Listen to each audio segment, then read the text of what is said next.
गुरु प्यारी साध संगत जी, आप सभी को प्यार भरी राधा स्वामी जी। गुरु प्यारी साध संगत जी, आज हम आपको जो साखी सुना रहे हैं, इस साखी में दिल्ली से ब्यास में आया एक परिवार 30 जून वाले भंडारे पर बिछुड़ गया था। बाबा जी ने कैसे उस परिवार को मिलवाया, सुनिए इस सच्ची साखी में। 28 जून को हम पति पत्नी अपनी बेटी के साथ ब्यास गए।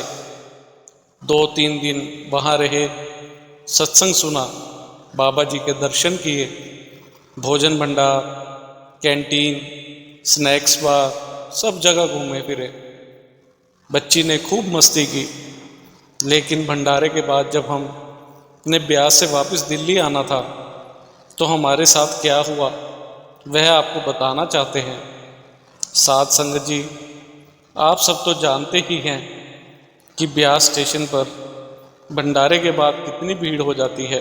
सारी संगत को वापस अपने अपने घर जाना होता है। ब्यास स्टेशन पर गाड़ी आ गई। सामान लेकर जब हम ट्रेन में चढ़ने लगे तो स्टेशन पर संगत की इतनी भीड़ थी कि मेरा और मेरे पति के साथ एक दूसरे से छूट गया। वह तो ट्रेन में चढ़ गए, लेकिन भीड़ के कारण मैं ट्रेन में नहीं चढ़ सकी। मेरे पास तो बिल्कुल भी पैसे नहीं थे कि मैं दूसरा टिकट लेकर किसी दूसरी ट्रेन से दिल्ली अपने घर पहुंच सकूं। बाबा जी का शुक्र है कि मेरे पति और मेरे बेटी दोनों साथ में थे। वह दोनों किसी और डिब्बे में चढ़ गए थे, परंतु मैं गाड़ी में नहीं चढ़ सकी थी। मेरा मन बहुत घबराने लगा। मैं भीड़ में कभी आगे भागती तो कभी पीछे भागती। अपनी लड़की को आवाज़ देते हुए खिड़की से अंदर झांक झांक कर देख रही थी। देखते ही देखते सारा प्लेटफॉर्म एकदम से खाली हो गया। गाड़ी के हर दरवाजे पर 10-15 लड़के लटके हुए थे, परंतु भीड़ की वजह से मैं गाड़ी में ना चढ़ सकी। मैं अपने पति और बेटी को ढूंढने में ही लगी रह गई।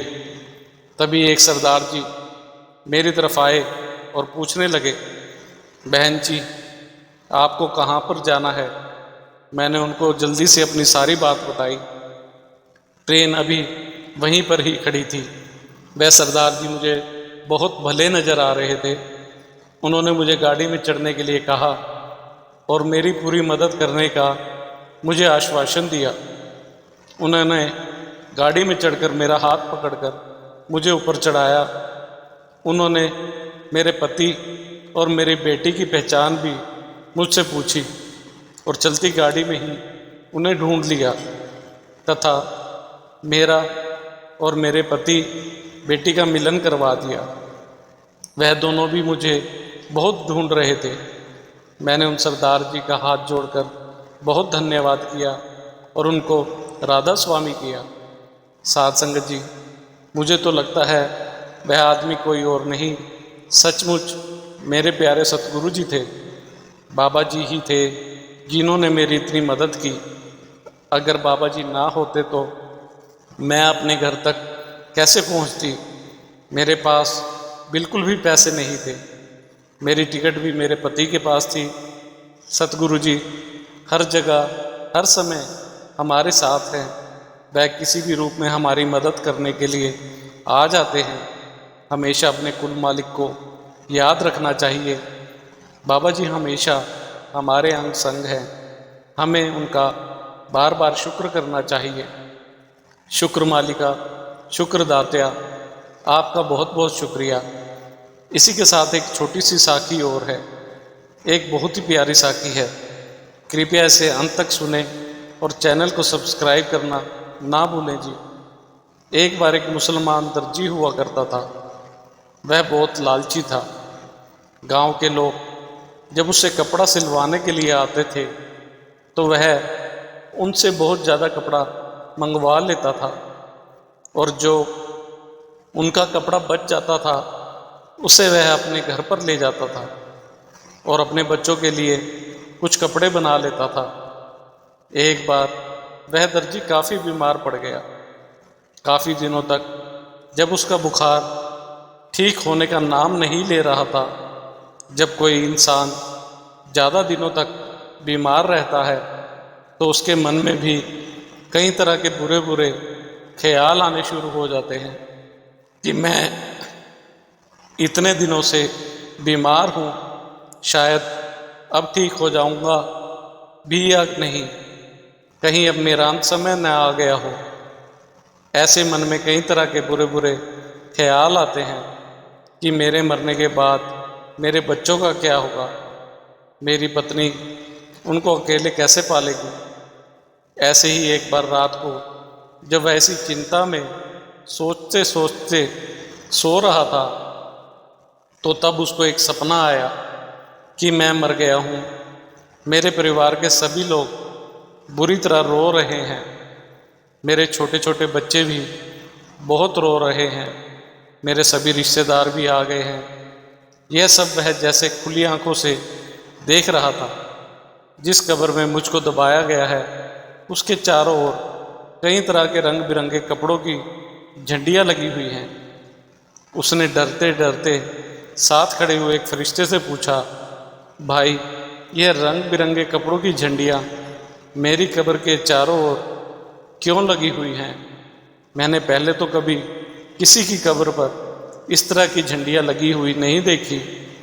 फरिश्ते ने बड़े प्यार से कहा, जिन ग्राहकों के कपड़ों में से आप कपड़ा चोरी करके बच्चे कपड़े को आप अपने लिए घर पर रख लेते हैं, यह उन्हीं कपड़ों की झंडियाँ हैं और अल्लाह ताला आपको हर समय देख रहा है और इसके लिए आपको सज़ा देगा। डर से हड़बड़ाहट में उस दर्जी की आंख खुल गई और वह एकदम उठ बैठा। जब वह एकदम से उठा तो उसने देखा मैं तो अपने घर पर ही पलंग पर हूँ और बिल्कुल ठीक ठाक हूँ। उसने बाबा जी की फ़ोटो को माथा टेका और बाबा जी का बहुत बहुत शुक्रिया किया कि मैं बिल्कुल ठीक हूँ। और उसने अपने मन में यह सोचा कि मैं आगे से कभी यह कपड़ा चोरी करने की गलती बिल्कुल भी नहीं करूँगा। और उसने अपनी की गई गलती के लिए बाबा जी से माफ़ी मांगी। कुछ दिन के बाद वह धीरे धीरे ठीक हो गया और फिर दोबारा वह दुकान पर जाने लगा। उसको झंडी वाली बात अच्छी तरह से याद थी। जब वह अपनी दुकान पर गया तो उसने अपनी दुकान पर काम करने वाले लड़कों को कहा कि जब भी मैं किसी ग्राहक से फालतू कपड़ा लूँ तो आप लोग मुझे यह बोल दिया करो, उस्ताद जी झंडी। लड़कों ने पूछा, उस्ताद जी यह झंडी की क्या बात है? तो दर्जी ने कहा, बस यह बात तुम मेरे तक ही रहने दो, तुम बस मुझको याद करवा दिया करो। इस प्रकार जब वह दर्जी किसी ग्राहक से फालतू कपड़ा लेता था तो दुकान पर काम करने वाले लड़के उससे कहते थे, उस्ताद जी झंडी। तो दर्जी ग्राहक से फालतू कपड़ा नहीं लेता था। एक दिन उस दर्जी के पास एक बहुत बड़ा सेठ आया और वह बहुत महंगा कीमती कपड़ा लेकर आया। तो दर्जी ने उस सेठ से अधिक कपड़ा लेने लगा। तो एक लड़के ने कहा, उस्ताद जी झंडी। तो दर्जी ने उसकी बात नहीं सुनी। थोड़ी देर बाद फिर दूसरे लड़के ने भी कहा, उस्ताद जी झंडी। तब दर्जी जोर से चिल्लाकर बोला, तुमने क्या झंडी झंडी लगा रखी है? इस रंग की तो वहाँ पर कोई झंडी थी ही नहीं। लड़कों ने पूछा, कहाँ उस्ताद जी? तो वह दर्जी बोला, यदि एक झंडी लग भी जाएगी तो देखा जाएगा। साध संगत जी, इंसान स्वप्न में छोड़ी हुई बुराई को कभी भी छोड़ नहीं सकता जब तक वह उस बुराई को छोड़ने की दृढ़ प्रतिज्ञा न कर ले। साध संगत जी, इसलिए एक बार की गई भूल को दोबारा न करने की प्रतिज्ञा करें और बाबा जी से हाथ जोड़कर प्रार्थना करें कि हे सतगुरु, जो गलती मैंने आज तक की है उसके लिए क्षमा करें और उसे दोबारा कभी न करने का वादा करें। इसी के साथ इजाज़त चाहते हैं। मिलते हैं अगली साखी में, तब तक के लिए राधा स्वामी जी। अगर आपको हमारी आज की ये साखी अच्छी लगी हो तो कमेंट में राधा स्वामी जी अवश्य लिखें और चैनल को सब्सक्राइब करना ना भूलें जी। राधा स्वामी जी।